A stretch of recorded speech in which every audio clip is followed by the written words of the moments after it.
Her ex brought his new bride to the reunion to show off their fertile marriage, until she walked in with their secret quadruplets. Hi, my beautiful family. Welcome back to Mr. Peter Stories, your own family channel. May the Almighty bless every woman with a heart overflowing with love, a spirit filled with courage, and a soul that radiates light to everyone around her. May her kindness heal the broken, her wisdom guide the lost, and her strength lift those who fall. May she always feel cherished, her sacrifices honored, and her presence celebrated. You are the foundation of love, the quiet heroes who hold families together, and the light that shines endlessly. My beautiful family, I see you watching even without liking or commenting. Tell me, have you forgotten your brother, Mr. Peter, or do you think I am done? Please reply, your trust and love are everything to me. If your heart is true, like the video. If your love is real, write, I am with Mr. Peter. The moment Taraji Long walked into the Riverside Grand Hotel ballroom with 4 identical 5-year-olds trailing behind her, the entire 20-year reunion stopped breathing. Every conversation died mid-sentence. Every champagne glass froze halfway to waiting lips. Every head turned toward the entrance, where she stood like a queen surveying her kingdom, her children arranged around her like precious jewels she'd polished to perfection. She'd planned this entrance down to the second. The timing, the outfit, the children's coordinated appearance, everything calculated for maximum impact. The quadruplets wore matching navy suits and emerald dresses that complemented their mother's floor-length emerald gown. Taraji had spent 2 hours that afternoon getting them ready, bribing them with promises of ice cream and extra screen time if they behaved perfectly. She'd rehearsed how they should walk, how they should stand, what they should say if anyone asked questions. Now they walked beside her with the confidence she'd spent 5 years building into their bones. Spencer led the pack, his chest puffed out importantly. Tyson followed, looking around with wide, curious eyes. Regina held Tanya's hand, the 2 girls moving in perfect sync, like they shared one heartbeat. David Maxwell stood frozen near the open bar, his champagne glass tilted at a dangerous angle. Beside him, Lynn Williams clutched his arm with perfectly manicured fingers, her other hand resting on her flat stomach in that practiced gesture she'd perfected over the past 6 months. She'd been working the room all evening, casually mentioning her successful fertility treatments to anyone who'd listen, talking about how she and David were finally ready to start their perfect family after years of heartbreak. The irony slammed into the room like a freight train with failed brakes. Taraji watched David's face drain of color, watched his fingers go white around the champagne flute, watched recognition, confusion, horror, and denial flash across his features in rapid succession. She felt satisfaction curl warm and dangerous in her chest. This was the moment she'd been waiting for. This was justice served cold on a silver platter. "Mommy, this place is so fancy," Regina announced loudly, her voice carrying across the suddenly silent ballroom. Her daughter had inherited her projection skills. "Does this mean we're rich now?" Taraji smiled, placing a gentle hand on Regina's shoulder, making sure everyone in the room could hear her response. "We've always been rich, baby, just not in the way some people measure it. We're rich in love and strength and everything that actually matters." She swept past David without a single glance, heading toward the cluster of former classmates who'd stayed in touch over the years. Behind her, she heard Lynn's sharp intake of breath, heard David's champagne glass hit the bar top too hard, heard the crystal crack. Good. Let him break things, let him shatter the way she'd shattered 6 years ago when he'd called her unfit for motherhood. "Taraji!" Her old friend Jessica rushed over, eyes wide as dinner plates, darting between the children and David standing shell-shocked by the bar. "Oh my God, they're beautiful, but are they?" "My children," Taraji confirmed smoothly, her voice pitched to carry. "Spencer, Tyson, Regina, and Tanya, say hello to Miss Jessica, babies." 4 voices chorused polite greetings in perfect unison. They'd practiced this too. Taraji had taught them how to make good first impressions, how to charm adults, how to be the kind of children people remembered. Jessica knelt down to their level, her expression genuine despite her shock. It's so nice to meet all of you. How old are you? 5, Spencer announced proudly. We all turned 5 last month.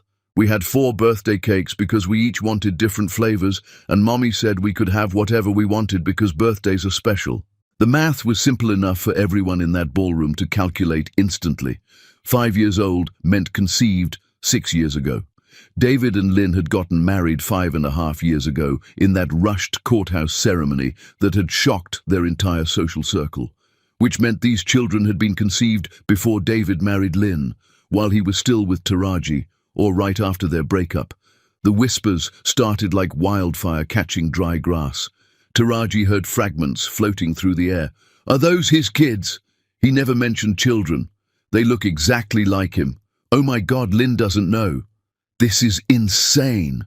They're absolutely gorgeous, Jessica said, standing back up and dropping her voice. Taraji, I had no idea you had children. You never mentioned... I kept my private life private, Taraji said calmly. I focused on building my business and raising my babies. You understand. But their father, Jessica's eyes darted toward David again, is irrelevant to their upbringing. I handled everything myself. These children know exactly who takes care of them, who loves them, who shows up every single day.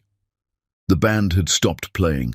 The entire reunion was now focused on the unfolding drama. Taraji could feel dozens of eyes boring into her back, could hear the whispered speculation growing louder. Taraji. David's voice came from directly behind her, rough and strained like he'd swallowed broken glass. We need to talk. Right now. She turned slowly, deliberately, meeting his eyes for the first time in 6 years. He looked older, still handsome in that polished way wealthy men maintained, but there were new lines carved around his eyes and mouth, lines of stress, lines of a life that hadn't gone exactly as planned. Good. She hoped every single one of them hurt when he looked in the mirror. I don't think we have anything to discuss, she said calmly, as if they were strangers making small talk. I'm here to reconnect with old friends. You should get back to your wife. She looks upset. Lynn had moved closer, her face pale beneath layers of expensive makeup. Her hand had dropped from her stomach. Her eyes were darting between Taraji and the 4 children who were unmistakably David's biological offspring. The resemblance was undeniable to anyone with working eyes. Spencer had David's exact eye shape and color, that distinctive hazel with golden flecks. Tyson had his strong jawline and prominent chin. Regina had that distinctive Maxwell family dimple in her left cheek that appeared when she smiled.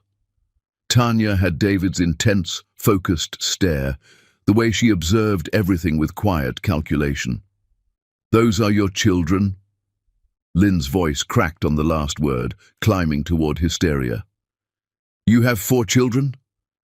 Mine, Taraji confirmed, meeting Lynn's horrified gaze directly. Conceived, carried through a complicated high-risk pregnancy, delivered via emergency C-section at 31 weeks, raised through infancy and toddlerhood and every developmental milestone entirely by me, as it should be. Spencer tugged on Taraji's dress, his small face scrunched in confusion. Mommy? Why is that man staring at us like that? You always tell us staring is rude. The ballroom erupted in barely suppressed gasps and whispers. Someone's phone was definitely recording this. Tomorrow, this would be all over social media. Good. Let the whole world see David Maxwell confronted with the children he'd never known existed. Taraji watched David's face drain of remaining color, watched his hand start to shake, watched comprehension dawn that his entire life was about to implode in spectacular fashion.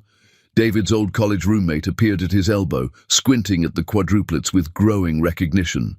Man, those kids look exactly like you did when we were in elementary school. I've seen those pictures at your mom's house 100 times. Same eyes, same expression, same everything. Lynn made a sound somewhere between a gasp and a sob. She spun on David, her voice climbing to a shout.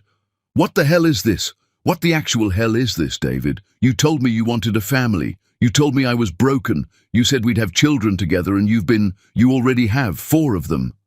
I didn't know.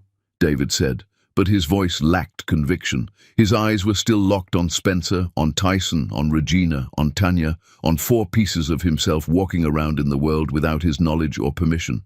Didn't know or didn't want to know? Taraji asked softly, dangerously, her voice cutting through Lynn's rising hysteria. There's a significant difference, David, an important moral distinction that I think everyone here should understand clearly. She turned back to Jessica, effectively dismissing both David and Lynn as if they were insignificant background noise. Now tell me about this business venture you mentioned on Facebook last month. I'm always looking for collaboration opportunities with talented designers. Behind her, Lynn's voice rose to a full scream. You told me you wanted a family. You let me go through years of treatments. You let me blame myself. You said I was the problem. Her voice broke entirely, dissolving into tears that smeared her perfect makeup. David reached for her arm, trying to pull her aside, trying to contain the scene. She jerked away violently, stumbling in her expensive heels. The scene was attracting every eye in the room now. Multiple phones were recording. This was going to be viral by morning. Taraji felt a savage satisfaction knowing David's perfect life was crumbling in real time. Tyson, Regina, go with your brother and sister to that dessert table, Taraji instructed calmly, pointing across the room. Pick out what you want. We'll have it after dinner. Don't eat anything yet. Just look. The children scampered off happily, oblivious to the adult drama they'd caused simply by existing. Taraji watched them go, her heart swelling with fierce maternal pride. They were everything. They were her entire world, her purpose, her greatest achievement, and they'd been built without David Maxwell's help, without his support, without his presence or approval or involvement. She felt him move closer again, felt the heat of him at her back, smelled his expensive cologne that probably cost more than her monthly grocery budget used to cost. Taraji, please, I'm begging you. I need to understand. I need to know what happened. You need nothing from me, she said without turning around. You made your choices 6 years ago. You married Lynn 3 weeks after we ended things. You got exactly what you wanted, a woman who'd worship you and make you the center of her universe. Congratulations on achieving your goals. I didn't want this. I didn't want to miss their entire lives. I didn't want... Then you should have thought about that before you told me I wasn't mother material. She turned finally, letting him see the ice in her eyes, the absolute zero of her feelings for him. Before you called me cold and selfish and unfit to raise children. Before you married someone else to prove whatever point you were trying to make about traditional gender roles and family values. Those children exist despite you, not because of you. Remember that when you're lying awake tonight wondering what you missed. She walked away, collected her 4 perfect babies from the dessert table where they were debating the merits of chocolate versus vanilla cake, and headed toward the exit. Behind her, Lynn was crying openly now, demanding answers David clearly couldn't provide. Behind her, whispers spread through the reunion crowd like a virus, infecting every conversation. Behind her, David Maxwell was finally understanding the true cost of his choices. And Taraji Long didn't look back once. Chapter 2. The ultimatum that changed everything. 6 years earlier, Taraji had stood in the living room of the apartment they'd shared for 18 months, staring at David with disbelief that was gradually hardening into white-hot fury. The afternoon light slanted through the windows, casting everything in golden tones that should have been romantic, but instead felt accusatory. She'd just gotten off the phone with the Pacific Northwest Botanical Gardens. They'd offered her the opportunity of a lifetime, lead designer for their complete renovation project. 18 months in Seattle, her name on the premier botanical destination on the West Coast. Industry recognition that would establish her as a top-tier landscape architect. She'd expected David to be excited, maybe concerned about the distance, but ultimately supportive. They'd talked about her career ambitions constantly. He knew how hard she'd worked for this moment. Instead, he was giving her an ultimatum. You're asking me to choose between you and my career? Her voice was dangerously quiet, the calm before a Category 5 hurricane. You're actually seriously giving me an ultimatum right now? David paced near the window, his jaw set in that stubborn line she'd once found attractive. Now it just looked childish and petulant. It's not an ultimatum, Taraji. It's reality. The project is in Seattle. You'd be gone for 18 months, maybe longer depending on complications. How are we supposed to start a family if you're thousands of miles away chasing some professional dream? Some professional dream. She couldn't believe the words coming out of his mouth. David, this is the opportunity of a lifetime. They want me, specifically me, to redesign the entire Pacific Northwest Botanical Gardens. This could establish me as one of the top landscape architects in the entire country. This could transform my career, and I'm supposed to just wait around while you build your empire? He turned to face her, his expression cold in a way she'd never seen before. That's not what I signed up for when we started this relationship. I want a partner who's actually here. I want someone who understands that family comes first, not ambition. Taraji felt something crack deep in her chest, something fundamental shifting in how she saw this man she'd thought she knew. Family hasn't even started yet, David. We're not even engaged. We haven't even seriously discussed marriage, and you're already demanding I sacrifice everything I've worked for. My mother gave up her entire career when she had me and my sister, David shot back, and there it was, the comparison she should have seen coming. She was a lawyer, a good one. She could have made partner, but she made us her priority instead because she understood that raising children is the most important job in the world. That's what real women do. They understand what actually matters. Real women? The words hit her like physical slaps, each syllable landing with bruising force. So what am I, David? A fake woman because I have ambition, because I don't want to throw away 7 years of education and 4 years of building my business to become someone's housewife. You're not mother material, he said, and his voice was brutal in its certainty, final, like he'd thought about this extensively and reached an absolute conclusion. You're too focused on yourself, on your career, on proving something to the world. You're cold, Taraji. You're selfish. Children need warmth. They need someone who actually wants to be there for them, not someone who sees them as obstacles to professional success. She stood very still, absorbing the words like bullets tearing through vital organs. Each accusation found its mark, ripping through her sense of self, through everything she'd believed about their relationship and his respect for her. I see, she said finally, her voice flat and empty. Lynn understands, he continued, and Taraji's head snapped up sharply. Lynn Williams from my office. She gets it. She actually wants to be a wife and mother. She's not obsessed with building some career empire and proving she's better than everyone. She understands what really matters in life. Lynn. Taraji's voice went dangerously quiet. Lynn Williams, the pharmaceutical sales rep who brings coffee to your office every morning and laughs at all your jokes? That Lynn?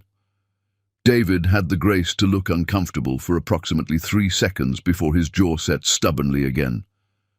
We've been talking, as friends. She's supportive. She shares my values about family and priorities. She's what I need, Taraji. Someone who won't choose her career over our future children. Someone who actually wants to build a life instead of just a resume.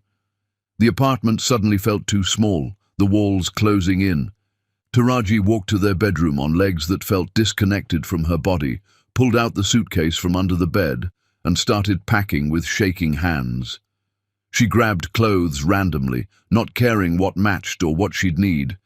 She just needed to get out before she started screaming or crying or both. What are you doing? David appeared in the doorway. Leaving, like you clearly want me to. You've already found my replacement, so I'm making it easy for you. Taraji, don't be dramatic. I'm just trying to have an honest conversation about our future. There is no our future, not anymore. Not after you called me cold and selfish and unfit to be a mother. Not after you told me I'm not a real woman. Not after you've apparently been emotionally cheating with Lynn from your office. She zipped the suitcase, grabbed her laptop bag and purse, and walked out without looking at him again. She drove straight to her mother's house, hands gripping the steering wheel so tightly they went numb, jaw clenched so hard her teeth ached. She didn't cry. She was too angry to cry, too hurt to process anything except the overwhelming need to prove David wrong about everything he'd said. Her mother took one look at her face and opened the door wider. "Baby, what happened? I need to stay here for a while. Is that okay?" "Always. Your room is exactly how you left it." Taraji moved in that night. She threw herself into work with manic intensity, taking every consultation, every project, every opportunity. She'd show David exactly how wrong he was. She'd build that empire he'd accused her of chasing. She'd prove that ambition and motherhood weren't mutually exclusive. She'd demonstrate that cold, selfish women could accomplish anything. 3 weeks later, her mother showed her the Facebook announcement while Taraji was eating breakfast before an early meeting. David Maxwell and Lynn Williams had gotten married in a small private ceremony. The post included a photo of them at a courthouse, Lynn beaming in a white dress, David looking satisfied and vindicated. The caption read, "Finally found a woman who understands what family means, ready to start this new chapter with someone who shares my values. Sometimes you have to let go of the wrong person to find the right one." Taraji stared at the post for exactly 30 seconds before closing her laptop and heading to work. She didn't cry, didn't call him, didn't reach out to mutual friends. She just went silent and worked harder. 4 weeks after their fight, 1 week after David's wedding, Taraji missed her period. She didn't think much of it at first. Stress could cause delays. She'd been working 70-hour weeks, barely sleeping, surviving on coffee and rage. But when the second week passed with no period, anxiety started creeping in. She took the pregnancy test in her mother's bathroom at 6 in the morning, hands trembling as she waited for the result. The 3 minutes felt like 3 hours. When the positive sign appeared, clear and undeniable, she sat on the cold tile floor and stared at it for 20 minutes straight. This couldn't be happening. Not now. Not after everything David had said about her being unfit for motherhood.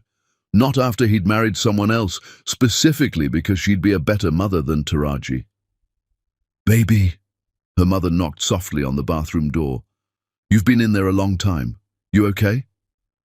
Taraji opened the door wordlessly and handed her mother the test, watching understanding dawn across her face like a sunrise nobody wanted. "Oh, honey, does David—" "No." Taraji's voice was firm, absolute, "and he's not going to know. Ever. Taraji, regardless of what happened between you two, he has a right to know he's going to be a father. He has no rights." Taraji stood, squaring her shoulders, feeling something fierce and protective already taking root in her chest. "He told me I'm not mother material. He called me cold and selfish. He married someone else 3 weeks after we broke up because she'd make a better mother than me. I don't owe him anything. Not information, not access, not a chance to prove himself. Nothing." Her mother studied her for a long moment, reading the steel in her daughter's eyes. "Are you sure about this? Once you make this choice, there's no going back. That child will grow up without a father. That child will grow up with a mother who wants them, who'll love them fiercely, who'll prove that everything David said was wrong." Taraji placed a protective hand on her still flat stomach. "I'm keeping this baby. I'm taking the Seattle project and doing it remotely, and I'm going to show the world that I can do both. Be an incredible mother and build a successful career. I'm going to prove David wrong about everything." "Then we'll do it together," her mother said firmly, pulling her into a hug. "You and me. We'll show him what a real woman actually looks like." The first ultrasound appointment was routine, standard procedure for confirming pregnancy and checking initial development. Taraji lay on the examination table, staring at the ceiling tiles, trying not to think about David or Lynn or the fact that she was about to become a single mother. The ultrasound technician moved the wand over Taraji's stomach, squinting at the screen with gradually widening eyes.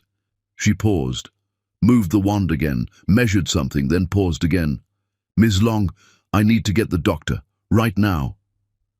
Terror flooded through Taraji's entire body, cold and paralyzing. "What's wrong? Is the baby okay? Is something—" "The babies are fine," the technician said carefully, deliberately. "All four of them." The room tilted sideways. Taraji gripped the edges of the examination table, certain she'd heard wrong. "Four? Did you say four?" "Quadruplets. It's incredibly rare without fertility treatments. We're talking about a 1 in 700,000 natural occurrence. You're looking at an extremely high-risk pregnancy, Ms. Long. I need you to understand the serious implications of carrying 4 babies." Her mother grabbed her hand, squeezing hard enough to hurt.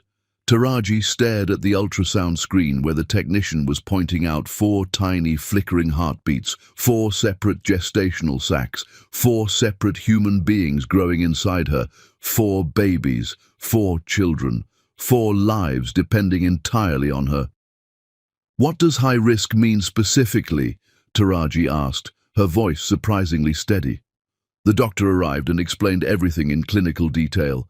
Bed rest starting around 24 weeks, likelihood of premature delivery, possible complications, extended NICU stays, the possibility of losing 1 or more babies, the extreme toll on her body, the fact that she'd need constant monitoring and care. Taraji absorbed every word, feeling something fierce and unbreakable taking root in her chest. "Then we'll handle high risk," she said finally. "Whatever it takes. These babies are coming into this world, and they're going to thrive." She called David's mother exactly once, 2 months into the pregnancy. She told herself she was doing the right thing, giving him one chance to know, one opportunity to step up. "Mrs. Maxwell, this is Taraji. I need to speak with David. It's important." The line went cold instantly. "Oh, Taraji. David's moved on, dear. He and Lynn are very happy together, starting their own family now. I think it's best if you don't contact him anymore. He doesn't want any drama from his past relationships. I'm sure you understand." Taraji hung up without another word. She'd tried. She'd given him the chance through his family. They'd shut the door themselves. The babies would never know their father. Looking back at the man who'd called her unfit for motherhood while marrying someone else within weeks, Taraji thought her children were infinitely better off without him. Chapter 3. Building an Empire on Her Back. The doctor's words were clinically precise, but Taraji heard the warning beneath them with crystal clarity. "Mandatory bed rest starting at 24 weeks, Ms. Long. Absolutely no exceptions. Quadruplets are extremely high risk. We're talking about potential complications that could threaten your life and theirs. We're aiming to get you to at least 32 weeks, ideally 34. Every single day those babies stay inside your body increases their survival odds and long-term health outcomes dramatically." Taraji sat in the examination room wearing one of those horrible paper gowns, her laptop bag heavy on her shoulder, her phone already buzzing insistently with work emails she needed to answer. The Pacific Northwest Botanical Gardens project was entering its critical design phase. She had major presentations scheduled, client meetings that couldn't be rescheduled, contracts that needed her personal signature and oversight. "I have a crucial presentation in 3 weeks, she said, already mentally calculating how to make this work. "The Botanical Garden Project timeline will have to be adjusted or delegated," the doctor interrupted firmly. "Ms. Long, I need you to understand something. Your priority for the next several months is keeping these babies alive and growing. That means complete bed rest, lying on your left side as much as possible to maximize blood flow. No stress, no physical exertion, nothing that could trigger premature labor. I'm not exaggerating when I say your life and your children's lives depend on following these instructions exactly." Her mother drove her home in heavy silence. Taraji stared out the window, watching her carefully constructed plans dissolve into impossibility. She'd moved back to her hometown after deciding to keep the pregnancy, turning down the Seattle relocation but negotiating a lucrative remote consulting position. Her small landscape architecture firm was just starting to gain serious traction. She had 3 major clients and 2 pending proposals that could transform her business into something substantial, something that proved David wrong about everything. "I can't stop working completely," she said finally, breaking the silence. Not entirely. This business is my future, their future. I need it to survive. Then we adapt, her mother said with the practicality that had gotten them through every crisis. You work from bed. I'll be your legs, your hands, your physical presence. We'll make this work because we don't have another choice. For the next 3.5 months, Taraji ran her entire business from a laptop balanced precariously on her enormous belly. She took client calls while lying on her left side, pillows propped everywhere, her body aching from maintaining the same position for hours. She reviewed landscape designs while her mother held up fabric samples, paint swatches, and plant catalogues for her inspection and approval. She negotiated contracts via carefully angled video calls that only showed her face and shoulders, never revealing the medical equipment monitoring her constantly or the hospital-grade bed her insurance had provided. One particularly important client asked during a video meeting why she wasn't conducting the usual on-site visits and inspections. "Temporary medical restriction," Taraji said smoothly, her professional smile never wavering. "Nothing serious, just doctor's orders to take it easy for a few months. My incredibly capable associate is handling all physical inspections and I'm reviewing everything remotely. You'll receive the same quality work and attention to detail you've come to expect from my firm." She didn't mention she was fighting every single day to keep 4 babies alive inside a body that was screaming from the strain. Didn't mention the constant nausea that had her vomiting multiple times daily despite medication. Didn't mention the swollen ankles that had ballooned to twice their normal size. Didn't mention the shooting pains in her back and ribs that made her gasp when she thought nobody could hear. Didn't explain that she was terrified every single moment that something would go catastrophically wrong. Her business partner called weekly with increasing frustration. He wanted her to step back, to let him take over the major projects, to essentially sideline herself while he built his own reputation using her client relationships. "You need to be realistic about your limitations," he said during one particularly contentious call. "You can't give these projects the attention they deserve while dealing with a complicated pregnancy. Let me handle the botanical garden proposal. You can consult, but I should be the lead designer." "Absolutely not," Taraji said from her bed, one hand protectively on her belly where baby number 3 was currently using her ribs as a punching bag. "I built these client relationships. My name brings in the business. You're my associate, not my replacement. I'm fully capable of managing everything remotely." "But for how much longer? What happens when you go into labor? What happens during recovery?" "Then you cover for me temporarily, but you don't take over. These are still my projects, my clients, my business. Are we clear?" The tension in their partnership grew with each passing week, but Taraji refused to back down. She'd worked too hard to let pregnancy, even a high-risk quadruplet pregnancy, destroy everything she'd built. At 31 weeks, her water broke during a conference call about the botanical garden project. She was mid-sentence, explaining her vision for the native plant section, when she felt the warm gush of fluid soaking through her clothing. For one frozen moment, she simply stared at her laptop screen, at the client's expectant face, waiting for her to finish her thought. "I need to go," she said with remarkable calm, her hand already reaching for the phone to call her mother. "My associate will email you the final revisions by end of business today." She closed the laptop even as more fluid soaked through the sheets. Her mother appeared in the doorway 30 seconds later, took one look at her daughter's face, and grabbed her keys. "Hospital, now, don't argue." The emergency C-section was scheduled within 90 minutes of arrival. Taraji lay on the operating table, numb from the chest down, listening to the surgical team prepare their equipment and discuss procedures in calm, clinical voices. Her mother stood beside her head, holding her hand and whispering prayers Taraji couldn't quite hear over the pounding of her own terrified heartbeat. "You're going to hear 4 cries," the doctor said from behind the surgical drape. "They'll be small. They'll sound weak. Don't panic. That's completely normal for 31-weekers. The NICU team is standing by and ready. We've got the best people waiting for your babies." Spencer came first, weighing 3 pounds and 2 ounces. His cry was thin and reedy but determined, full of outrage at being evicted from his warm home.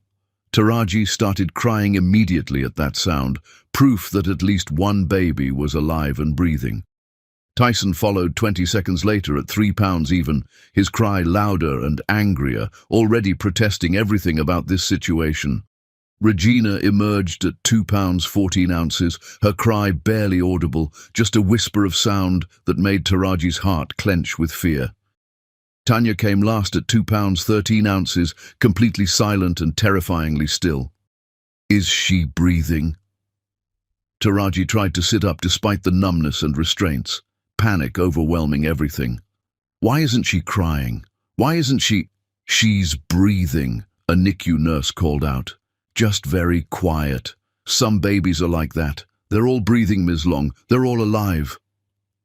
They whisked all 4 babies away to the NICU before Taraji could really see them, before she could touch them or count their fingers or whisper any of the promises she'd been rehearsing.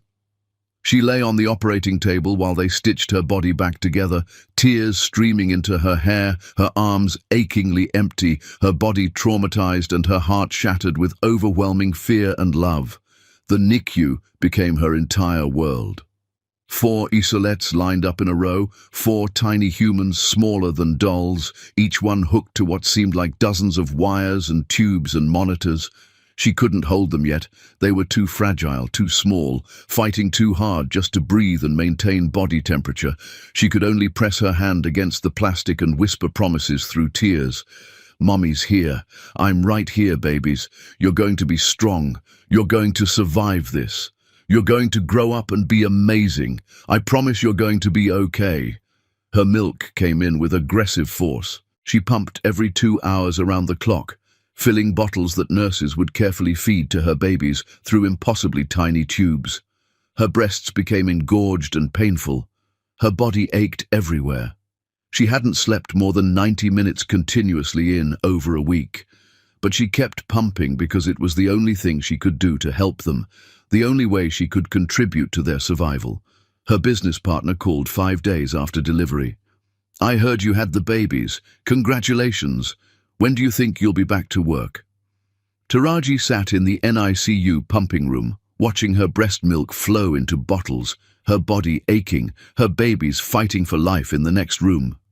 Give me 3 months. When the babies come home and settle, I'm back at full capacity. Taraji, be realistic. You have 4 newborns, premature newborns. You can't possibly manage the business and... Watch me, she interrupted. 3 months. Or buy me out right now and watch me take every single client with me when I start my own competing firm. The silence on the line stretched long enough that Taraji knew she'd won.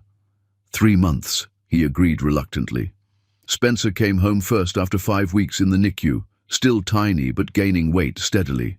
Then Tyson, after 6 weeks. Regina needed 7 weeks before doctors cleared her. Tanya, the smallest and quietest, stayed for 9 agonizing weeks until she finally reached the weight and developmental milestones required for discharge. By the time Taraji brought her last baby home, she'd been functioning on approximately 3 hours of sleep per night for nearly 3 months straight. Her body hadn't recovered from the pregnancy or surgery. She was still wearing maternity clothes because nothing else fit her changed shape. She looked and felt like someone who'd survived a war. 4 cribs crammed into her childhood bedroom at her mother's house. 4 feeding schedules that never aligned no matter how hard she tried. 4 babies who cried at different times for different reasons, with different needs. Her mother moved in permanently, though in reality Taraji had never left her mother's house. They worked in shifts. Taraji took night duty, catching brutal snatches of sleep in 90-minute chunks between feedings and diaper changes and the general chaos of caring for 4 infants simultaneously. She worked during those quiet dawn hours when all 4 babies miraculously slept at the same time for precious 30-minute windows. She made client calls during the afternoon nap time that only happened if she drove them around the neighborhood in her van, their car seats vibrating with the engine motion. She revised landscape designs while nursing 2 babies at once, her laptop propped on a pillow, her free hand typing with hunt and peck efficiency. 6 months after delivery, her business partner made his move. He'd found someone else to take over her role, someone without 4 infants requiring constant care, someone who could actually be present at meetings and site visits, someone who wasn't a sleep-deprived single mother, barely holding everything together. "I'm not leaving," Taraji said during the video call, where he tried to force her out. One baby was strapped to her chest in a carrier. Another slept in a swing, clearly visible in the background. "I built this firm. My name brings in the clients. My designs win the awards. Try to force me out, and I'll start my own company tomorrow and take every single client who's ever worked with me directly." She did exactly that. Incorporated Taraji Long designs while her babies were 6 months old, working from her makeshift home office with a massive play yard set up beside her desk. She contacted every client who'd specifically requested her work and offered them continuation of service with her new firm. She undercut her old partner's prices until his business started hemorrhaging money and clients. She was ruthless and exhausted and absolutely determined to prove David wrong about everything. Within 18 months, she was the premier landscape architect in the entire region. Within 3 years, she'd expanded to commercial projects that brought in serious money. Her children attended an exclusive preschool that cost more than most people's rent. She'd saved enough to buy a house with a huge backyard where Spencer and Tyson could run wild, where Regina could have her own small garden, where Tanya could sit quietly observing the world she'd almost not survived entering. She'd done every impossible step alone. Every exhausting day, every terrifying night, every moment of triumph and terror, completely alone. Sometimes she tracked David's life through mutual friends' social media posts. His hedge fund seemed to be thriving. Lynn posted carefully curated pictures of their lives, exotic vacation destinations, expensive restaurants, charity galas where they smiled for cameras. But never any pregnancy announcements, never any baby bump photos, never any proud parent moments. The one thing they'd both supposedly wanted, the thing David had destroyed his relationship with Taraji over, remained conspicuously and painfully absent from their picture-perfect life. Taraji felt no satisfaction in their obvious struggle with fertility. She felt nothing about David at all anymore, except distant gratitude that he'd shown his true character before her children had been old enough to remember his rejection. On the quadruplet's 5th birthday, her father came over for the party. He'd been openly skeptical when she'd first announced her intention to keep the pregnancy and raise 4 children alone. He'd suggested adoption. He'd questioned whether she could manage. He'd worried she was destroying her life and career out of stubborn pride. Now he watched Spencer help Regina blow out her candles while Tyson and Tanya clapped and sang off-key, and his eyes filled with tears he didn't bother hiding. "You're the strongest person I've ever known in my entire life," he told her quietly. "I doubted you. I was wrong. These children are remarkable, and that's entirely because of your strength and love." That night, after the children were finally asleep, after the cake was put away and the presents were organized and the house was cleaned, Regina's question from earlier in the day echoed in Taraji's mind on repeat. "Mommy, why don't we have a daddy like the other kids at school?"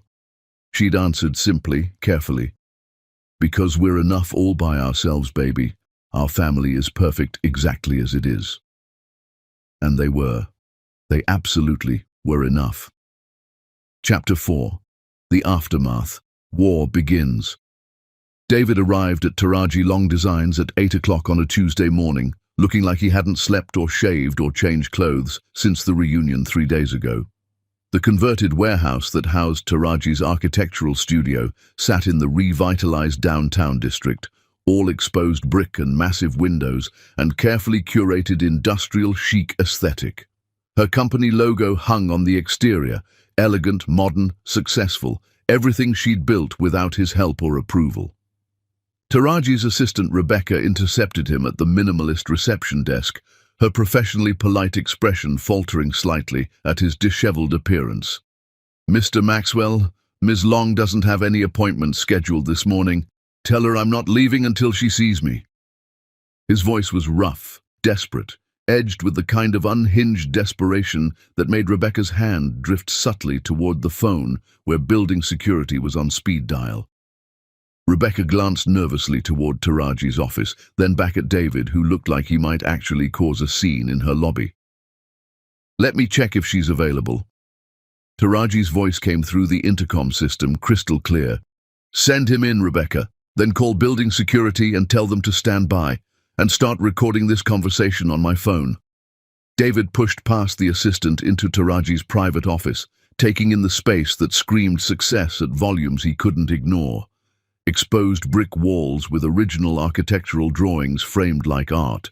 Floor-to-ceiling windows overlooking the river, flooding everything with natural light. Her massive desk was made from reclaimed wood and industrial steel, probably custom-built and expensive. Architectural models of her completed projects displayed on shelves like trophies. Awards lined one entire wall, design competitions, sustainability recognition, industry honors, magazine covers featuring her work mounted and framed. She sat behind that enormous desk, wearing a cream silk blouse and perfectly tailored black slacks, her natural hair styled in elegant twists that must have taken an hour to perfect. She looked powerful, wealthy, completely in control.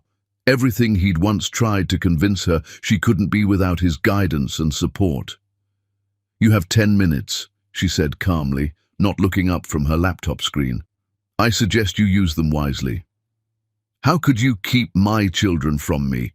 The words exploded out of him like he'd been holding them in, under pressure for days.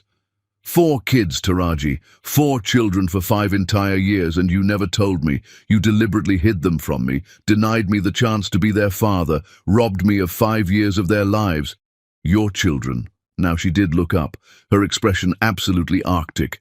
"That's interesting phrasing. I don't recall you being present for any part of their existence, not the conception. Well, technically yes, for about 30 seconds, but you were already planning your exit strategy by then. Not the pregnancy, not the emergency delivery when I nearly died, not a single sleepless night, diaper change, doctor's appointment, illness, milestone, tear, tantrum, or triumph. So tell me exactly what makes them your children, David." "Biology makes them mine. Genetics, DNA. I had a right to know I was a father." Taraji opened her desk drawer with deliberate slowness and pulled out a manila folder that looked prepared specifically for this confrontation. She slid it across the polished surface. David grabbed it with shaking hands, opened it, and felt the entire floor drop out from under him like a trapdoor to hell. Text message screenshots, his own words from 6 years ago sent to mutual friends the week before he married Lynn. "Taraji will never be mother material. Too cold, too career-focused. Kids need warmth, and she's got ice running through her veins instead of blood." More texts. "Real women understand that family comes first. Taraji only cares about herself and her career. Thank God I dodged that bullet." An audio file was labeled "Final Fight, Full Recording." Taraji had apparently recorded their entire last argument. His voice came through the laptop speakers clearly, cruelly, calling her selfish and cold and unfit for motherhood, telling her real women sacrificed their careers for family, comparing her unfavorably to Lynn. Facebook posts he'd made after marrying Lynn, screenshots with dates and timestamps. Finally found a woman who understands what family means and isn't too selfish to build one. "My wife gets it. She'd give up anything for our future children. That's what real commitment looks like." "Where did you... I never gave you permission to record private conversations." David's hands were shaking so badly the papers rattled.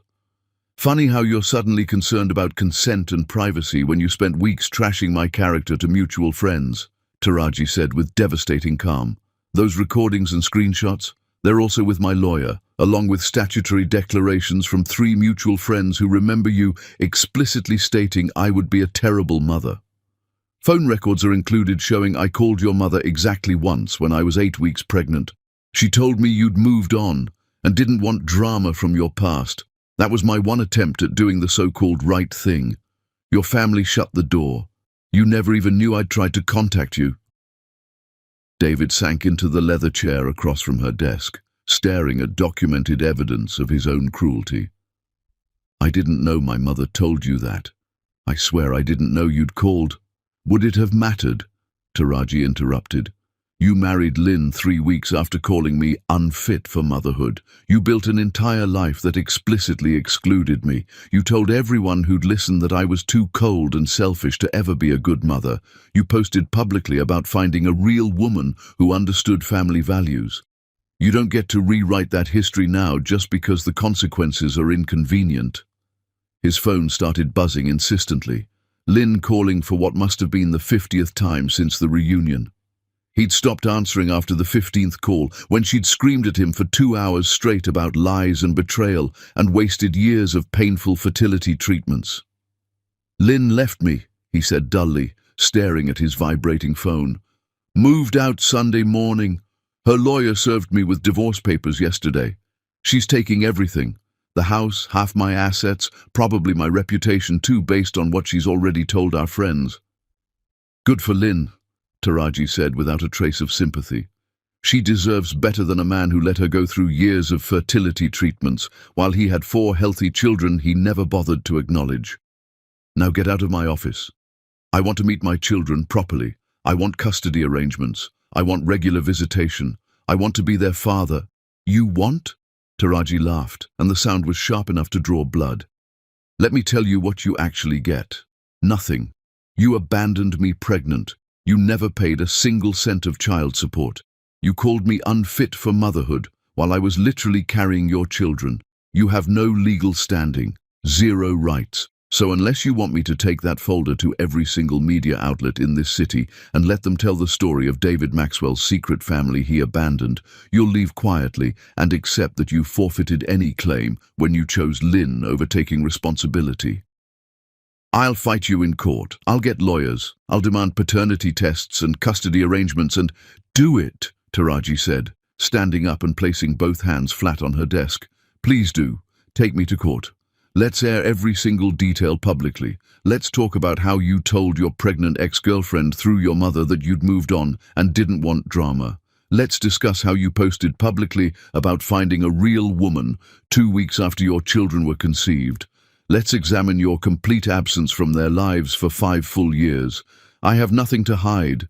David, every choice I made is documented and justifiable. Can you honestly say the same? He wanted to argue, wanted to rage and demand, and somehow force this situation into something he could control. But looking at Taraji now, seeing the absolute steel in her eyes and the unshakable confidence in her posture, he realized he'd lost this fight before it even started. She'd won the moment she decided to raise these children alone. Every day she'd fought without him made his claim weaker. Every milestone he'd missed was evidence of his abandonment. Every achievement she'd accomplished proved him wrong about her capabilities. At least let my parents meet them, he said finally, his voice breaking. They're innocent in all this. They don't deserve to be cut off from their own grandchildren. Your mother told me to leave you alone when I was pregnant and terrified. Your father didn't question why his son married someone else within weeks of ending a serious relationship. They protected your choices. Now they live with the consequences. David's phone rang again, his mother's name flashing on the screen this time. Answer it, Taraji commanded. On speaker. Let's see if she's still defending her precious son. He accepted the call on speaker with trembling hands. David, I just saw the photos from the reunion circulating online. Those children look exactly like you. Please tell me what's happening. Are they— Mine, he confirmed, his voice dead. 4 of them. Taraji kept them from me. Did she now? Taraji's voice cut across the line like a knife. Or did you make it abundantly clear through your family that you wanted nothing to do with me or any potential future I might have? Hello, Mrs. Maxwell. Do you remember when I called you 6 years ago, when I was 2 months pregnant with your grandchildren and desperately needed to reach David? Silence on the line. Heavy, guilty silence. You said I needed to speak with David, his mother said finally, her voice small. You didn't specifically say you were pregnant? Would it have mattered? Taraji demanded. You told me he'd moved on with Lynn and didn't want drama from his past relationships. You protected your son's choices and his new marriage. You chose his happiness over the truth. Own that decision. Own what it cost these children. The call ended abruptly. David stared at his phone, then at Taraji, comprehension finally dawning that his entire family had failed at a crucial moment. "Get out of my office," Taraji repeated. "Don't come back. Don't call. Don't show up at my house or my children's school or anywhere near my family. If you do, I'll have you arrested for harassment and stalking. I'll take out restraining orders. I'll make your life so legally complicated you'll wish you'd never seen me at that reunion. Are we perfectly clear?" David stood on legs that felt disconnected from his body. "This isn't over." "Yes," Taraji said with absolute finality. "It really truly is." Security escorted him from the building. He sat in his car in the parking lot for 2 hours, staring at nothing, his entire world collapsing in slow motion around him. Lynn was filing for divorce and demanding half of everything. His mother had lied by omission about Taraji's attempt to contact him. He had 4 children he'd never met properly, who didn't know his name or face. And Taraji had become everything he'd told her she couldn't be, raising his children alone while building a business empire that made his own success look mediocre by comparison. The irony was physically painful. Chapter 5. The Invasion. The phone call came during Taraji's site visit at a luxury hotel renovation project, interrupting her conversation with the lead contractor about timeline concerns. "Ms. Long, this is Principal Harrison from Brookside Academy. We have an urgent situation involving your children." Taraji's blood turned to ice water in her veins. "What kind of situation? Are they injured? Is there an emergency?" "No, ma'am. The children are physically safe. But there's a man here claiming to be their biological father. He's positioned at the fence line of our playground attempting to speak with Spencer. Our security has been notified, but I thought you should know immediately given the circumstances." Taraji was in her car within 30 seconds flat, abandoning the contractor mid-sentence, breaking every speed limit across town. She called her lawyer on the way, her voice shaking with rage so intense she could barely form words. "He's violating everything we discussed. He's approached my children at their school. Get a restraining order filed. Today. This morning. Right now. I'm on it. Document everything. Photos, witnesses, timeline." She screeched into the Brookside Academy parking lot 20 minutes later, her tires leaving rubber marks. A security guard stood posted at the playground fence. Beyond him on the public sidewalk, David gripped the chain-link barrier with white-knuckled hands, talking urgently to Spencer, who stood several feet back, looking confused and frightened. Taraji was out of her car before the engine fully stopped, running across the parking lot in her professional heels. "Get away from my son!" She screamed it loud enough that parents picking up other children turned to stare. "Get the hell away from him right now!" David turned, his face desperate and pleading. "Taraji, please. I just wanted to talk to him for a minute. Just introduce myself properly. I just wanted him to know." "You're terrorizing a 5-year-old child at his school." She reached Spencer through the fence, and her son immediately attached himself to her legs, trembling. She could feel him shaking through her slacks. "Spencer, baby, are you okay? Did that man touch you?" "He said he's my daddy." Spencer's voice was small and scared. "But we don't have a daddy, you said so. Why is he saying that?" David flinched like he'd been physically struck. "Spencer, I know this is confusing, but I really am." "You're nothing to him," Taraji cut him off viciously. "You're a stranger who's scaring him at his school. You're someone who should be arrested for approaching children who don't know you. You come near my children again without my explicit written permission, and I swear to God I will have you arrested and prosecuted to the fullest extent of the law. Do you understand me?" Principal Harrison appeared with the other 3 children in tow. Tyson immediately ran to Taraji, grabbing her other leg. Regina and Tanya clustered behind her, all 4 children using their mother as a human shield against this strange man who was claiming impossible things. "Should I call the police, Ms. Long?" Principal Harrison asked, her phone already in hand. "Not yet, but I want this documented. Photos of him at the fence, written report with exact timeline, official statement that this man is not authorized to be near my children under any circumstances whatsoever, and I want enhanced security protocols. He should never be able to get this close to them again." David's lawyer had apparently told him he had parental rights, had told him to assert his position as their biological father.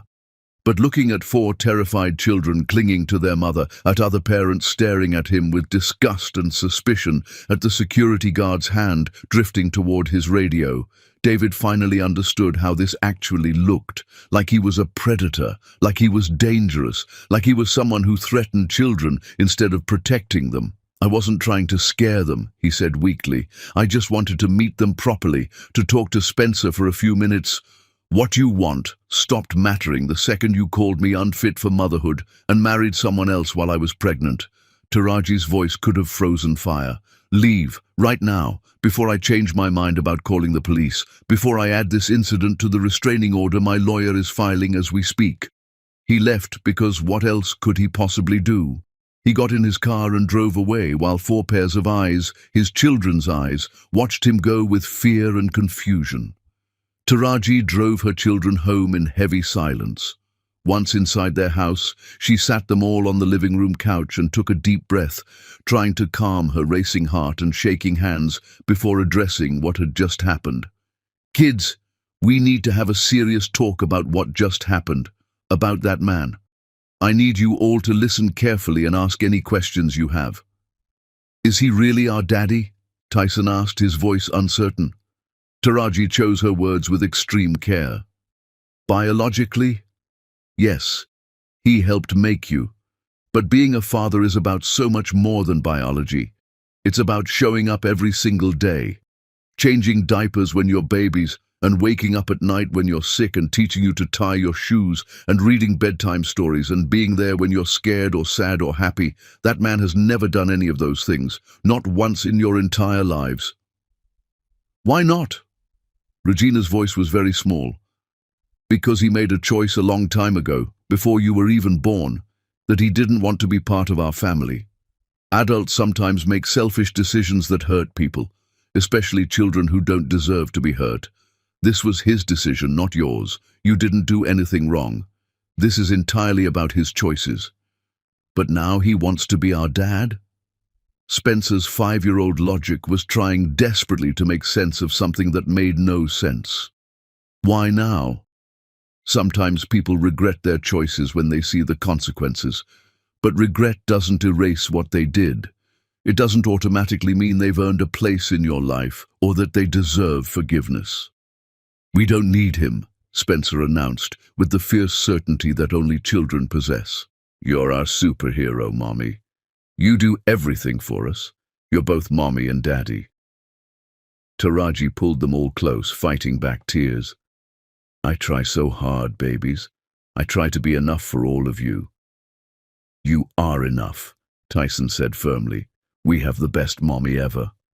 Only Tanya remained quiet throughout the entire conversation, sitting slightly apart from her siblings, her dark eyes, David's eyes, watching her mother with an expression far too mature and observant for a 5-year-old face. That night, all 4 children crawled into Taraji's bed despite being too old for this routine. They needed the comfort and security of their mother's physical presence after the day's trauma. Taraji lay awake long after they'd fallen asleep, staring at the ceiling while rage burned through her like acid. David had absolutely no right to upset their peaceful, stable world. No right to confuse them with impossible claims. No right to scare them or force himself into their consciousness. They'd been perfectly fine without him. Happy, healthy, thriving children who knew without doubt that they were loved completely. Now Spencer was having nightmares about strangers at his school. Regina was asking worried questions about whether the man would come back. Tyson had become clingy, refusing to play outside unless Taraji was watching, and Tanya had retreated even further into her quiet observations, processing trauma in whatever complicated way her sensitive mind worked. Taraji's phone buzzed with a text from her lawyer. "Restraining order petition filed, hearing scheduled for next week. Document every interaction, every attempt at contact, every incident." She would. She'd document every tear, every nightmare, every moment of fear David had injected into her children's previously peaceful lives. He'd called her a bad mother once. She'd spend the rest of her life proving him catastrophically wrong while ensuring he never got close enough to damage the incredible human she'd raised alone. Chapter 6. The Buying Game. The first package arrived on Tuesday morning, 4 motorized toy cars, top-of-the-line models that probably cost several $100s each, delivered in a massive box. The note attached read, "For Spencer, Tyson, Regina, and Tanya. Love, Dad." Taraji called the delivery company immediately. "Return to sender, I'm refusing this delivery." "Mom, it was prepaid. We can't just—" "I don't care if it was prepaid with gold bars. I'm refusing the package. Take it back where it came from." Wednesday brought an even bigger delivery, a massive professional-grade playground set complete with swings, slide, climbing wall and monkey bars. A team of installers showed up ready to spend the day building it in her backyard. Taraji stood in her driveway with her arms crossed, blocking their access. "You're not installing anything. Load it back on your truck and return it." "Ma'am, this was prepaid. We have orders to install it specifically at this address." "I don't care what your orders say. I didn't order this. My children don't want it. Load it up and leave my property before I call the police for trespassing." Thursday's delivery was 4 iPads, latest generation, with educational apps preloaded. Friday brought designer clothing in each child's exact size. Saturday morning, a delivery truck arrived carrying 4 custom bikes with training wheels and matching helmets. Taraji rejected every single delivery. She refused to sign for anything. She called delivery companies and threatened legal action if they continued bringing unwanted packages to her home. David's desperation was palpable and pathetic. He genuinely believed expensive gifts could purchase what he'd lost through cruelty and absence. He thought toys could substitute for the 5 years he'd missed. He thought his children were commodities that could be bought like hedge fund clients. Sunday morning, Regina looked out the window while eating breakfast and gasped loudly. "Mommy, come look! There's a big sign with our names on it." Taraji's stomach dropped with dread. She walked to the window and felt rage flood through her entire body. David had rented a billboard visible from their neighborhood, positioned along the route they took to school every single morning. The message was splashed across it in enormous letters impossible to miss. "Spencer, Tyson, Regina, Tanya, your dad loves you." "Why does it say that?" Regina asked, genuinely confused. "Why is he putting our names on a big sign that everyone can see?" Spencer scowled, his face scrunching exactly the way David's did when he was angry. "He's weird and creepy. I don't like him at all." Taraji called her lawyer immediately, barely containing her fury. "Is this legal? Can he just put my children's private names on a public billboard for thousands of strangers to see every day?" "Unfortunately, first names aren't legally protected.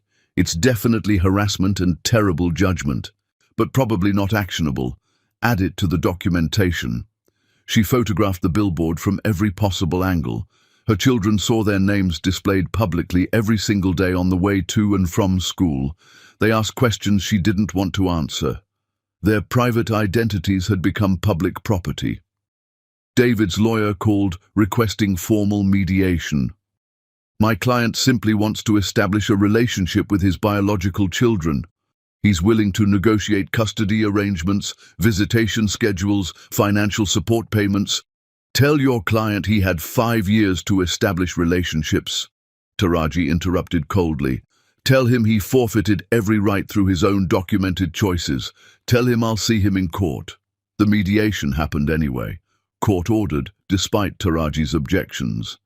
She sat across from David at a conference table with multiple lawyers between them. "Mr. Maxwell, please state your position for the record," the mediator began. David leaned forward with practiced sincerity. "I simply want to know my children. Taraji kept them from me deliberately and maliciously for 5 years. I've tried reaching out peacefully, but she's blocking every single attempt. I'm asking for joint custody with alternating weekends, shared decision-making for education and healthcare." The mediator turned to Taraji. "Ms. Long, your response?" She opened her folder. I'd like to submit evidence of exactly why Mr. Maxwell had no knowledge of his children's existence. She played the recording of their final fight. David's voice filled the conference room. You're not mother material. You're cold and selfish. Real women sacrifice for family. The mediator's expression shifted from neutral to disapproving. Taraji showed the Facebook posts, the text messages, the complete timeline proving he'd married Lynn within 3 weeks of their breakup. I was 8 weeks pregnant when I called Mr. Maxwell's mother, attempting to inform him. Here are the phone records with date and timestamp. She slid them across. His mother told me explicitly that he'd moved on with Lynn and didn't want drama from his past relationships. That was his family's choice to shut me out. I attempted contact exactly once. David's lawyer shifted uncomfortably. My client didn't know his mother had that conversation. His client married someone else while I was pregnant with his children, Taraji interrupted. His client built an entire life that explicitly excluded me. His client told multiple mutual friends I was too cold and selfish to ever be a good mother. All of this is extensively documented. She pulled out additional documentation. Since the reunion 2 weeks ago, Mr. Maxwell has engaged in behavior that demonstrates he prioritizes his own desires over the children's well-being. He approached them at their school, terrifying them. He sent expensive gifts they don't want. He rented a public billboard displaying their private names. Every action centers his needs rather than their well-being. The mediator reviewed the evidence for several long minutes. When he finally looked up, his expression was grave. Mr. Maxwell, I'm not seeing a viable path forward here. You have no established legal standing. You never established paternity, never paid support, and there's documented evidence you were informed through family channels during Ms. Long's pregnancy and chose not to respond. Additionally, your recent behavior suggests extremely poor judgment regarding their well-being. She's poisoning them against me. David's control finally cracked. She's deliberately keeping them from knowing their father. You're not their father, Taraji said with devastating coldness. You're a sperm donor who's suddenly interested in the product now that it exists. My children have a parent, me. They don't need a man who called their mother unfit, suddenly deciding he wants to play daddy because his ego can't handle the consequences. The mediation ended with no agreement reached. That night, after putting the children to bed, she wrote a post on her professional Facebook page. She didn't name David explicitly. She didn't have to. To the person currently trying to buy their way into my children's lives through expensive gifts and public displays, love isn't purchased with toys or money. It's earned through presence, sacrifice, consistency, and putting their needs before your ego. 5 years of complete absence isn't erased by a few weeks of showboating. My children deserve better than someone who wants them now that they're convenient props for his redemption narrative. The post went viral within hours. Her professional community rallied around her with overwhelming support. Comments poured in from other single mothers, from people who'd been abandoned by parents, from anyone who understood that real love required actual work and sacrifice. And somewhere across town, David Maxwell saw his own pathetic behavior reflected back through the eyes of thousands of strangers who saw him for exactly what he was. A coward desperately trying to buy redemption he hadn't earned and didn't deserve. Chapter 7. The Unraveling. The call came from an unknown number 3 days after Taraji's Facebook post went viral. She almost didn't answer, but professional instinct made her pick up. Ms. Long, this is Jennifer Torres from Channel 7 News. We're running an investigative story on David Maxwell and the allegations surrounding his secret children. Would you be willing to provide comment or participate in an interview? Taraji's first instinct was immediate refusal. Protect her privacy. Keep her children out of the media spotlight. Handle this quietly through legal channels. But then she thought about the billboard with her children's names. About Spencer's nightmares, about Regina's worried questions, about the fact that David had already made this public by displaying their names for thousands of people to see daily. Maybe it was time the public knew the complete truth instead of whatever narrative David was spinning. "What specific allegations are you investigating?" she asked carefully. "That you deliberately kept his children from him, that you're using them as weapons in some kind of revenge scheme. His publicist is actively painting you as vindictive and unstable. We want to hear your side before we run anything." Rage flared white-hot through Taraji's entire body. "Send me your questions in writing. I'll respond with comprehensive documented evidence. Make sure your fact-checkers are ready to work overtime." She didn't just send written statements. She sent the complete recording of their final fight. She sent every text screenshot showing him calling her unfit for motherhood. She sent the detailed timeline proving he'd married Lynn within 3 weeks of their breakup. She sent phone records showing her single attempt to contact his family during pregnancy. She sent copies of the restraining order request with photographic evidence of him approaching the children at school. She sent documentation of every rejected gift and every intrusive gesture. The news story that ran 4 days later absolutely destroyed David's remaining reputation. Channel 7 didn't hold back anything. They played extended excerpts from the recording, David's voice crystal clear as he called Taraji cold and selfish and unfit for motherhood. They showed screenshots of his Facebook posts bragging about finding a real woman who understood family values. They interviewed Taraji on camera, her composure and documentation making her completely credible and sympathetic. "He made his choice 6 years ago," Taraji said directly into the camera with devastating calm. "He chose to call me unfit for motherhood. He chose to marry someone else within weeks. He chose to build a life that deliberately excluded me. Now he's upset that I built a life that excludes him, but I didn't exclude him. He was never part of this to begin with. He abandoned us before my children even existed. My children have thrived without him. They don't need a father who only wants them because his ego can't handle the consequences of his own documented choices." The interviewer asked, "What do you say to people who claim every child deserves a relationship with their biological father?" "I say that children deserve relationships with adults who prioritize their well-being over their own egos. They deserve consistency, not someone who shows up 5 years late and demands credit. They deserve protection from people who terrorize them at school and plaster their private names on public billboards. Biology doesn't automatically make someone a good parent. Love, sacrifice and presence make good parents. David Maxwell has demonstrated none of those qualities." The fallout was immediate, brutal and comprehensive. David's hedge fund clients started pulling their investments within 24 hours.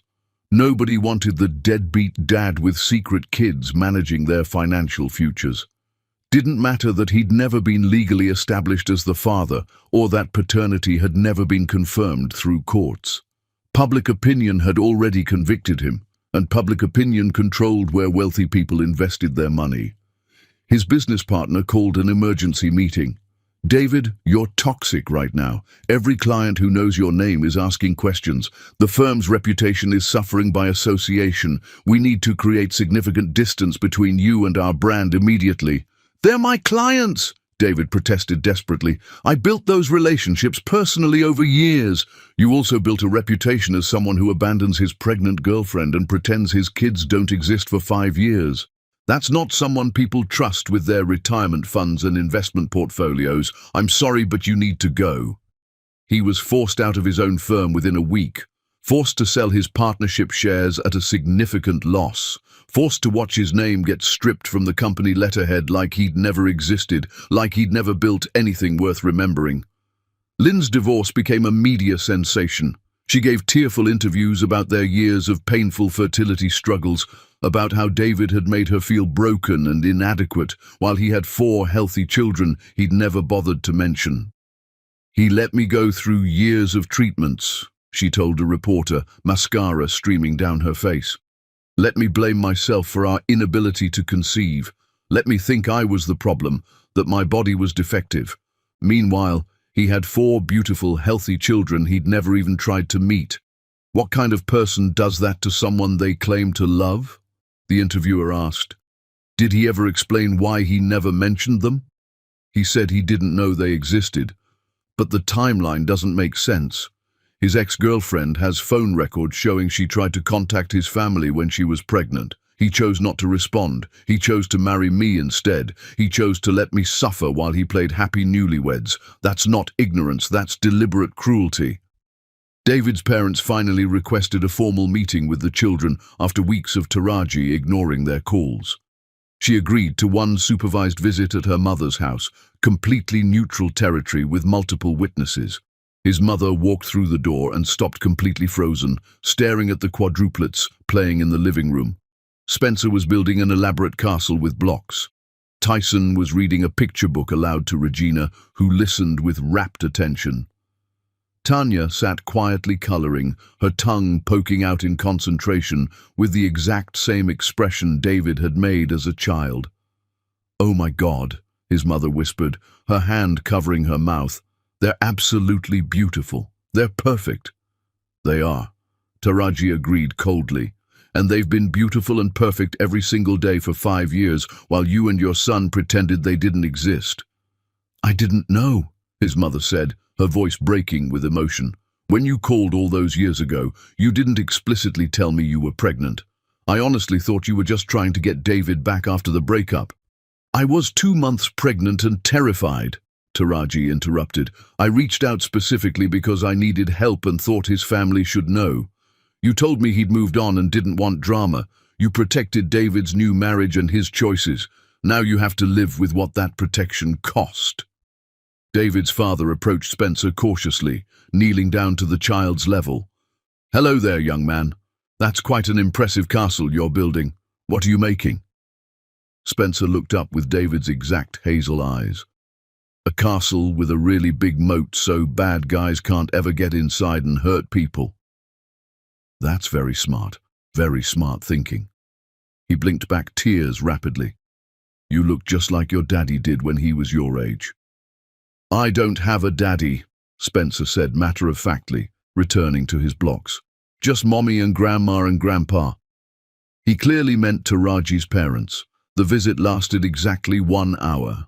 David's parents were gentle and careful, clearly overwhelmed by meeting their grandchildren for the first time.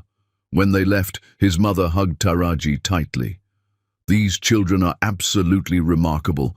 That's entirely your doing. We failed you catastrophically. We failed them. I don't know how to fix 5 years of mistakes." "You can't fix it," Taraji said simply. "Those years are gone forever. But you can potentially be their grandparents going forward if you prove yourselves trustworthy, if you prioritize their well-being over David's feelings, if you understand they don't owe him anything regardless of biology." David started leaving letters at Taraji's office, sealed envelopes addressed to her that her assistant collected in a growing pile. Taraji refused to open a single one. His desperation and regret could sit in those unopened envelopes forever. She owed him nothing, not even the courtesy of reading his pathetic attempts at explanation or apology. He somehow found out about Regina's dance recital. His mother must have told him, despite Taraji's explicit instructions. He showed up and sat in the very back row, silent and unobtrusive, just watching his daughter perform her routine in a pink tutu. When Regina took her bow, her eyes scanned the audience and landed directly on David sitting alone in the back. She didn't smile, didn't wave, didn't show any recognition, just looked at him like he was a stranger, which he was, before turning back to her dance teacher for feedback and praise. After the recital, Regina asked Taraji while they were driving home, "Mommy, why was that man from the school crying when I was dancing? I saw him wiping his eyes." "Sometimes people cry when they suddenly realize what they've lost, baby." Regina thought about this seriously. "But he didn't really lose me, did he? He never had me to lose in the first place." Out of the mouths of 5-year-olds came devastating truth that adults spent years avoiding. Chapter 8. Birthday Breaking Point. The invitations for the quadruplet's 6th birthday party went out 3 months in advance. Taraji had learned through hard experience that planning anything involving 4 children required military-level precision. She'd rented a beautiful, converted barn venue on the outskirts of town, complete with space for multiple bounce houses, game stations, and entertainment. She'd hired a professional magician, a face painter, and a balloon artist. She'd ordered 4 separate cakes because her children had different favorite flavors: chocolate for Spencer, vanilla for Tyson, strawberry for Regina, red velvet for Tanya. The guest list included their entire preschool class plus family friends. She'd told exactly 3 people the location: her parents and Jessica. Somehow, David found out. The party was in full swing when he arrived. Children shrieking in the bounce house, parents at snack tables, the magician setting up, everything perfect. Then she heard the commotion at the entrance. "Sir, this is a private party. Your name isn't on the list. I need you to leave immediately." "I'm their father. Those are my children celebrating their birthday. I have a right to be here." Taraji's blood turned to ice. She handed Tyson to her mother and strode toward the entrance, fury radiating from every step. David stood arguing with the security guard she'd hired specifically to prevent this. He was holding 4 wrapped presents with elaborate bows, looking disheveled and desperate. "What the hell are you doing here?" Taraji demanded, her voice shaking with rage. "It's their birthday, Taraji. I just want to give them their presents. I just want to tell them happy birthday, and you weren't invited. You're not welcome here. Leave my children's birthday party immediately." "Taraji, please." His voice cracked with desperation. "I'm begging you. Just 5 minutes. Just let me give them these gifts." "Let you what? Traumatize them again on what's supposed to be the happiest day of their year? Confuse them in front of all their friends? Make this entire celebration about your needs instead of their joy? Absolutely not. Get out." The party had gone silent. The bounce house was still. Other parents were watching with open shock. They'd all seen the news coverage. Someone was recording. The children's laughter had died, replaced by confused whispers. "I just want to say happy birthday to my kids!" David's shout echoed through the entire barn. The 4 birthday children appeared from different directions. Tyson ran straight to Taraji, grabbing her hand, his superhero cape crooked. His face showed pure fear. Spencer positioned himself protectively in front of his mother, small fists clenched. Regina emerged from the face-painting station with half her face painted like a butterfly, tears streaming down the unpainted side. Tanya stood frozen near the cake table, hands pressed over her ears, eyes wide with terror, her whole body trembling violently. Security moved to physically escort David out. He resisted, trying to see his children. "You don't get to do this." Taraji had to physically stand between David and her children. "You don't get to traumatize my children on their birthday because you finally feel guilty. Look at them, David. Regina is crying. Tanya is terrified. Tyson won't let go of my hand. Spencer thinks you're a villain. This is what you've accomplished. This is the damage you cause every single time you force yourself into our world." David's desperate eyes found Tanya, the quiet one, the most sensitive one, the child who'd almost died at birth. She was sobbing now, still covering her ears, her whole body shaking so hard she looked like she might collapse. Something finally broke through his desperation. The 4 wrapped presents slipped from his hands, hitting the ground with dull thuds. "I'm sorry," he whispered. "I'm so sorry. I never meant to—" He left without finishing, just turned and walked out while 4 pairs of eyes watched him go with fear and confusion. The party never recovered. Regina couldn't stop crying. Tanya wouldn't come out from behind Taraji's mother. Spencer kept asking if the bad man would come back. Tyson forgot about being a superhero and just wanted to go home. They cut the birthday cakes early, everyone singing off-key while the birthday children stood there looking shell-shocked. The magician performed for a subdued audience. Parents collected their kids early with sympathetic looks. Taraji drove her 4 traumatized babies home in silence, watching them in the rearview mirror. They looked shell-shocked. Their special day had been ruined by a man who claimed to love them while causing them nothing but pain. That night, all 4 children climbed into Taraji's bed, something they hadn't done in over a year, but tonight they needed the security of their mother's presence. They needed to feel safe after being made to feel vulnerable. "Is the man going to keep coming back?" Regina whispered in the dark. "Not if I can help it, baby. Not ever again." "I don't like him at all," Spencer announced firmly. "He ruined Tanya's birthday and made Regina cry. That's mean." Tanya hadn't spoken since the incident, not a single word. She lay curled against Taraji's side with her thumb in her mouth, a habit she'd broken over a year ago, but had suddenly returned. Silent tears leaked from her closed eyes. Tyson climbed onto Taraji's lap. "Are we going to be okay, Mommy?" "We're going to be better than okay," Taraji promised fiercely. "We're us, the 5 of us together. That's all we need." They eventually fell asleep in a tangled pile. Taraji stayed awake long after, staring at the ceiling and crying silently, her heart breaking for her children's stolen innocence. She texted David at 3 in the morning. "You've caused enough damage. My children are genuinely terrified of you. Regina had nightmares all night. Tanya hasn't spoken a single word since you showed up. Spencer thinks you're an actual villain. Tyson won't let me out of his sight. This is what your presence brings to their lives: pain, fear, confusion, and trauma. Stay away from us, forever and completely. If you truly love them like you claim, you'll leave them alone and let them heal from the damage you've caused." His response came immediately. "I understand. I'm sorry. I'll go. I won't bother you or them again. I promise." For the first time since the reunion, Taraji actually believed him. The damage was too visible, too undeniable, too impossible to ignore.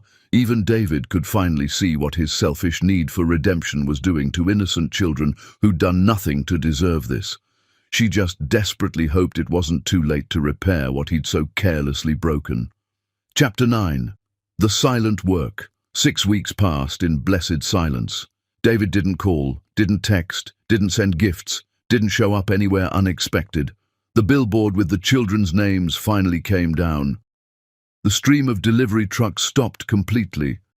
It was like he'd vanished from their lives as completely as he'd been absent before. Taraji waited for relief to settle in. Instead, she felt strange unease. The children asked fewer questions with each passing day. Life gradually returned to normal rhythms. Spencer's nightmares faded. Regina stopped crying at bedtime. Tyson became confident again. Even Tanya started speaking more, though she remained the quietest of the 4. Then strange, unexplainable things started happening. Her mortgage company called on a Tuesday afternoon. "Ms. Long, I'm calling to confirm the recent transaction on your account. Your home loan has been paid in full. The remaining balance is 0. Taraji nearly dropped her phone. "I'm sorry, what did you just say?" "Someone made a lump sum payment covering your entire remaining mortgage, approximately $180,000. We received cleared funds yesterday. Your home is now owned free and clear." "That's absolutely not possible. I didn't authorize any payment like that." "The payment came from a properly registered LLC. Everything was legal. Your mortgage is completely satisfied." She called her lawyer immediately. "Can you trace an anonymous LLC payment? Someone just paid off my entire mortgage." "I'll investigate. Give me the details." 3 days later, a trust administrator contacted her. "Ms. Long, I'm calling regarding 4 educational trusts established in the names of Spencer Long, Tyson Long, Regina Long, and Tanya Long. You're listed as trustee." "I didn't set up any trusts." "They were established by an anonymous donor through proper legal channels. Each trust contains sufficient funds for complete undergraduate education, graduate school if desired, study abroad programs, and all educational expenses. The trusts are irrevocable. The donor cannot reclaim the funds or use them as leverage." "How much money are we talking about?" "Each trust holds $200,000, $800,000 total, for her children's futures." Anonymous, but not really. She knew exactly who would do this. Her lawyer called that afternoon. "The LLC that paid your mortgage, registered through a law firm specializing in confidential transactions. Their client is David Maxwell. He's also established 4 life insurance policies with the children as beneficiaries. If he dies, each child receives $500,000. Why would he do this? This is penance. This is a man who's finally understood that love means sacrifice, not presence. Her mother appeared that evening looking troubled. "Baby, I need to tell you something. I've been volunteering at Children's Hospital for the past year. There's a man who started about 2 months ago. He comes every Saturday, reads to the sick children for hours. Never misses a week. Last week, one of the nurses mentioned his name.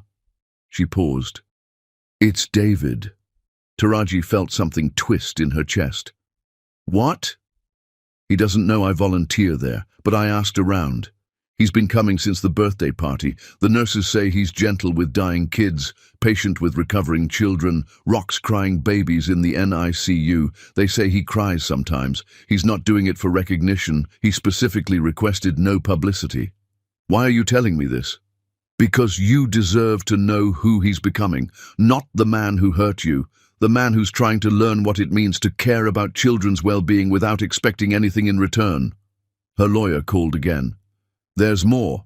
David donated $100,000 to a scholarship fund for single mothers pursuing higher education. The fund is in your name, and he's filed legal documents voluntarily terminating all parental rights. Complete termination, zero custody, zero visitation. He's given up every claim, but the support payments continue. They go into trusts you control, automatic until each child turns 25. That weekend, Lynn Williams showed up at Taraji's studio. Lynn looked different, thinner, harder, bitter in ways that aged her. I'm not here to cause problems, Lynn said. I just thought you should know something about David. I don't need to know anything about him. He's broke. The divorce took half his assets. He lives in a studio apartment now, drives a 10-year-old car, works making a fraction of what he used to earn. Her smile was sharp. And he sends every extra penny to those trusts for your kids. He set up the mortgage payoff before the divorce finalized. He established those education funds with the last of his savings. He's giving everything to children he's not allowed to see. Why are you telling me this? Because I spent 3 years watching him be obsessed with the fantasy of fatherhood. Now I'm watching him be obsessed with you and those kids in a completely different way. He's not trying to buy his way back in. He's trying to do what he should have done 6 years ago, support the mother of his children so they can thrive, even if it destroys him, even if he never sees them again. Lynn left without waiting for a response. Taraji sat alone in her office, processing everything: the mortgage payoff, the education trusts, the life insurance policies, the voluntary termination of rights, the hospital volunteering, the scholarship fund. David wasn't trying to force his way back into their lives anymore. He was trying to earn something he would probably never have: redemption for choices that couldn't be unmade, damage that couldn't be repaired, time that couldn't be recovered. Chapter 10. The Terms of Mercy. 8 months after the reunion, David's lawyer sent a request: 1 meeting, public location, no expectations, documents requiring signature. Taraji agreed to meet at a busy cafe during lunch, neutral ground, witnesses everywhere. David arrived on time. He looked fundamentally different. The expensive suits gone, replaced by worn jeans and a plain shirt. He'd lost weight, his face drawn, tired, new lines carved by stress. He looked like someone broken down and slowly rebuilding. He sat and slid a folder across the table. What are these? Legal documents giving you sole rights to use my surname for the children if they want it. Complete medical history for my family going back 3 generations. Contact information for my parents who want to be grandparents on your terms, and my will. Everything goes to Spencer, Tyson, Regina, and Tanya. Why? Because I need you to hear something. David's voice was steady despite emotion. You were right about everything. I was a coward who wanted a fantasy instead of a partner. You needed no one, and that terrified me, so I tore you down and walked away. I already know this. You deserve to hear me say it. Those children exist because you're stronger than I ever was. You carried them alone, delivered them alone, raised them through everything without me, and instead of being grateful, I demanded credit, made everything about my feelings instead of their well-being. And now? Now I'm trying to do what I should have done from the beginning. Support their mother, ensure their futures, make sure they never suffer because I'm their biological father. I'm not asking to be in their lives. I'm asking to do right by them from a distance. You think money fixes this? No, I think money is the bare minimum I should have provided all along. I think it's my responsibility, even if they never know my name." Taraji studied him. He wasn't performing, wasn't trying to manipulate.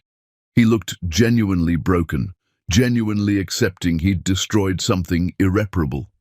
The hospital volunteering. "Why spend your Saturdays with dying children?"